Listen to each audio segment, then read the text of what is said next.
Écoutez Europe 1, il est 7h07. On évoquait il y a quelques minutes le premier conseil des ministres du gouvernement Bayrou. Voilà un dossier très sensible à traiter pour la nouvelle équipe. Le dossier Fonderie de Bretagne. Cette entreprise spécialisée dans la fabrication de pièces en fonte pour l'automobile est menacée de fermeture à cause des annulations des commandes passées par Renault jusqu'en 2028. Alors dans une lettre adressée au président de la République, les syndicats demandent une intervention de l'État auprès du constructeur français pour sauver les 300 emplois menacés. Et le gouvernement étudie la question, Margot Faudéré. Oui, le dossier est sur le bureau des ministres. Il est regardé et traité depuis plusieurs semaines déjà, assure l'entourage d'Éric Lombard, le ministre de l'économie. Son prédécesseur, Antoine Armand, avait même été interpellé sur le sujet fin novembre.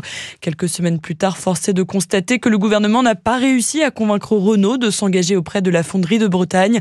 Pourtant, dans une lettre adressée à Emmanuel Macron, plusieurs responsables syndicaux affirment que l'État dispose de leviers pour imposer à Renault le jeu du Made in France.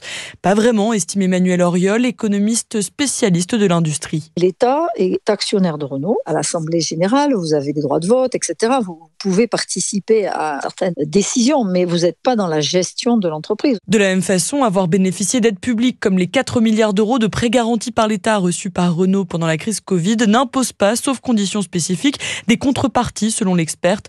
En tout cas, plusieurs responsables syndicaux appellent Emmanuel Macron à intervenir auprès de la direction du constructeur. Renault qui assure de son côté que ses engagements ont toujours été connus de tous les acteurs depuis plusieurs semaines. Margot Faudéré du service économie d'Europe 1.